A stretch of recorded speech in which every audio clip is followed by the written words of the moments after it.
Di sini kami dari Jakarta Global University ingin melakukan campaign yaitu pembangunan yang ramah lingkungan. Salah satu masalah terbesar yang dihadapi manusia di bumi ini adalah masalah lingkungan hidup. Kerusakan alam yang semakin parah telah memicu dan memacu pemanasan global.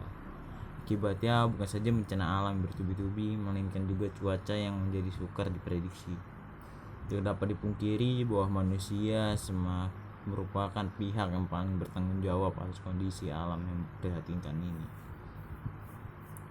Yang lebih mengkhawatirkan lagi, ketidakpedulian terhadap alam juga seolah-olah telah menjadi gaya hidup hampir sebagian manusia saat ini. Dalam perencanaan bangunan, seringkali keselarasan desain dengan alam kurang diperhatikan dalam hal pemanfaatan sumber daya alam dan penggunaan teknologi yang tidak ramah lingkungan. Oleh sebab itu, perancangan bangunan ternyata juga mempunyai andil besar memicu pemanasan global. Dan akibat dari turunnya kualitas hidup manusia dari semua gejala alam yang sudah terjadi, sudah saatnya perancangan bangunan lebih memahami alam melalui pendekatan dan pemahaman terhadap perilaku alam lebih dalam agar tidak terjadi kerusakan alam yang lebih parah. Sasaran utama dari upaya ini adalah tidak memperparah pemanasan global melalui rancangan arsitektur yang selaras dengan alam serta memperhatikan kelangsungan ekosistem, yaitu dengan pendekatan ekologi. Ruang terbuka hijau. Ruang terbuka hijau adalah area yang memanjang berbentuk jalur atau area mengelompok.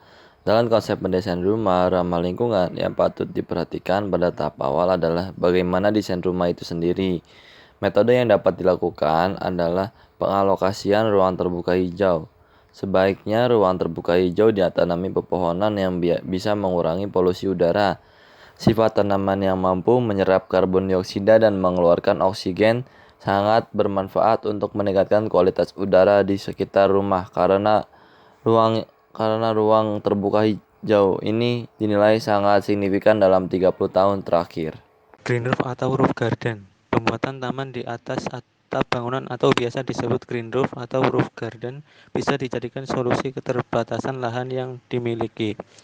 Green roof selain bisa difungsikan sebagai taman juga membantu menurunkan suhu panas di dalam rumah. Bila pemanfaatan green roof diimplementasikan secara luas, bukan tidak mungkin dapat meningkatkan kualitas lingkungan di kota dan secara tidak langsung mengatasi fenomena urban. Konstruksi dari green roof secara singkat dijelaskan sebagai berikut. Mulai dari lapisan terbawah, waterproof membran, lapisan untuk menutupi keseluruhan permukaan atap, melindungi atap dari efek kebocoran, drain mat, lapisan sebagai tempat atau ruang bergeraknya aliran air, baik dari menyiram maupun air hujan. Selanjutnya, filter cloth, lapisan untuk memisahkan lapisan drain mat dengan media pertumbuhan growing medium, lapisan tempat pertumbuhan tanaman. Berikut gambar lapisan green roof dan contoh gedung dengan adanya green roof. Green wall. Selain green roof, dinding dibangun atau dinding pagar dapat pula ditumbuhi tanaman rambat sebagai kulit bangunan. Green wall yang berfungsi sebagai penghambat radiasi panas matahari dan menyerap polutan sekaligus penghasil oksigen. Pengolahan tanaman pada fasad dapat berupa penempelan jenis tanaman pada dinding. Dalam penelitiannya, Prianto tahun 2013 menampilkan data bahwa pada rumah yang menggunakan green wall suhu udara dalam ruangannya lebih cepat dan lebih lama durasi dinginnya, yaitu selama 11 jam dari total 13 jam waktu efektif pencahayaan matahari pagi sehingga petang 85% dibandingkan ruangan yang tidak menggunakan green wall hanya sebesar 62%. Penggunaan material bangunan yang menunjang konsep ramah lingkungan. Dalam proses pembuatan rumah, sebaiknya menggunakan material atau bahan bangunan dengan memanfaatkan perkembangan teknologi bahan bangunan untuk mendukung terciptanya rumah yang ramah lingkungan. Misalnya, pertimbangan pemilihan rangka atap yang menggunakan material baja ringan daripada penggunaan kayu. Dengan demikian, konsumsi kayu untuk kebutuhan rangka dapat dikurangi. Penggunaan baja ringan dinilai agak sedikit lebih mahal dengan penggunaan konstruksi kayu. Namun hal tersebut dianggap sepadan dengan keuntungan yang didapat, dan juga untuk mendukung program ramah lingkungan. Pemilihan jenis dan produk rangka atap baja ringan memerlukan pertimbangan tersendiri, di antaranya kualitas material atau bahan, pelayanan purna jual, kecepatan pengerjaan, dan faktor harga. Pemilihan material untuk penerapan bagian interior dapat mendukung terciptanya konsep yang nyaman dan mendukung konsep rumah ramah lingkungan, khususnya dalam hal menghemat energi, penggunaan pendingin udara atau AC.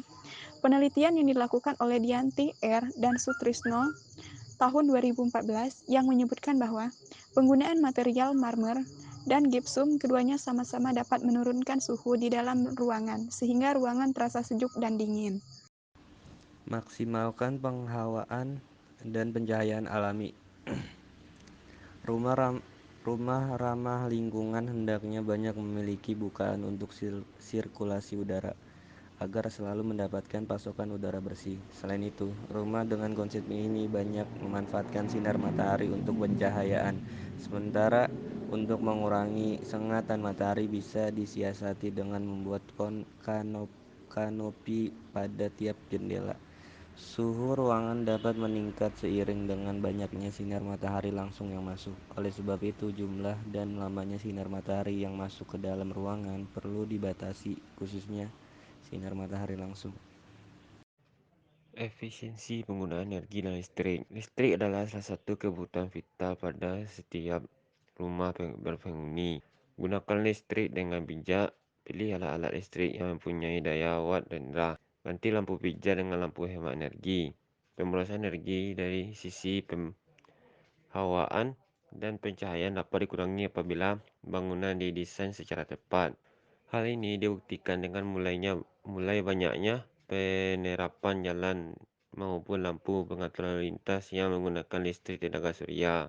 Walau saat ini teknologi tenaga surya yang menggunakan solar panel masih dirasa cukup mahal untuk sebuah rumah tinggal. Namun, siapa tahu beberapa tahun mendatang sistem listrik tenaga surya akan jatuh lebih murah. Tak ada salahnya jika sejak sekarang hal itu menjadi cita-cita bersama. Efisiensi penggunaan listrik dalam rangka menciptakan lingkungan yang berkelanjutan jangan hanya dilihat sebagai penerapan teknologi dan bangunan modern. Kategori bangunan rumah lingkungan dan penerapan efisiensi penggunaan listrik juga dapat disematkan pada pembangunan tradisional. Selanjutnya ada sistem sanitasi. Terkait dengan pemanfaatan air bersih dan pengolahan air kotor atau limbah yang diakibatkan dari rumah tangga. Rumah ideal mempunyai sistem saluran air bersih, air kotor, dan air limbah yang dibuat terpisah dan memenuhi persyaratan teknis agar dapat berfungsi dengan baik. Ketersediaan air tanah perlu dilakukan mengingat sebagian besar sumber air bersih mengandalkan air tanah. Berikut ada beberapa hal yang dapat dilakukan. Yang pertama, dengan melakukan penyaringan atau dinetralisasi dan diresapkan secara alami ke dalam sumur resapan air yang dilengkapi filter alami yaitu pasir, kerikil, ijuk, pecahan bata, dan genting. Kedua, jika memungkinkan, air hujan dapat ditampung, kemudian diserap dan dialirkan ke dalam pipa yang kemudian dialirkan ke sumur resapan air. Jadi inti dari sistem sanitasi ini adalah memanfaatkan semua air agar tidak ada yang terbuang dengan daur ulang, yaitu menyerap air yang jatuh sebanyak-banyaknya ke dalam tanah atau zero runoff. Pengolahan limbah sampah.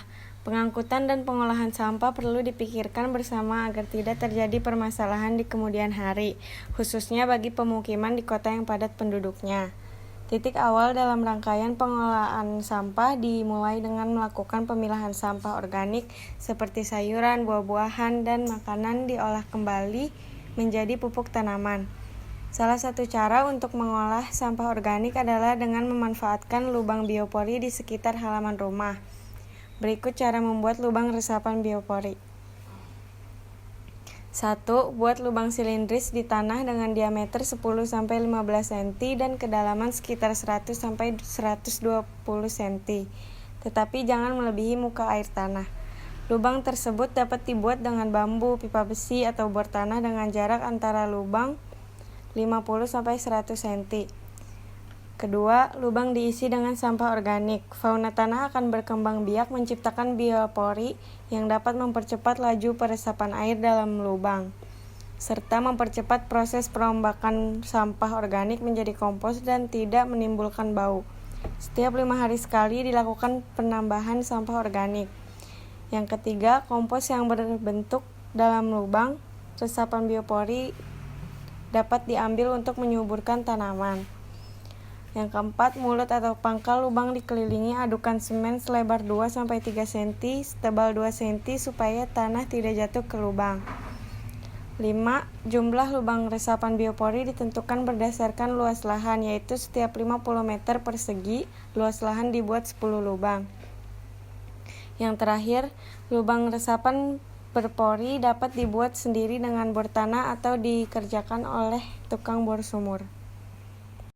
Kesimpulan, dari beberapa hal dalam pembahasan di atas, pada saat membuat hunian dengan konsep ramah lingkungan, terdapat 4 pengelompokan atau bagian yang perlu diperhatikan, yakni ruang terbuka hijau baik itu melalui area terbuka tidak terbangun, maupun dengan pemanfaatan teknologi seperti green roof dan green wall. Sistem sanitasi yang mendukung penghematan dan ketersediaan air bersih, efisiensi penggunaan energi, termasuk listrik melalui pemanfaatan teknologi bahan bangunan, serta pengolahan limbah rumah tangga yang dapat memberi nilai tambah bagi penghuninya. Semua hal di atas diarahkan pada perencanaan yang memperhatikan konsep ekologis dan dapat dijadikan pedoman dalam merencanakan dan membangun rumah yang ramah lingkungan.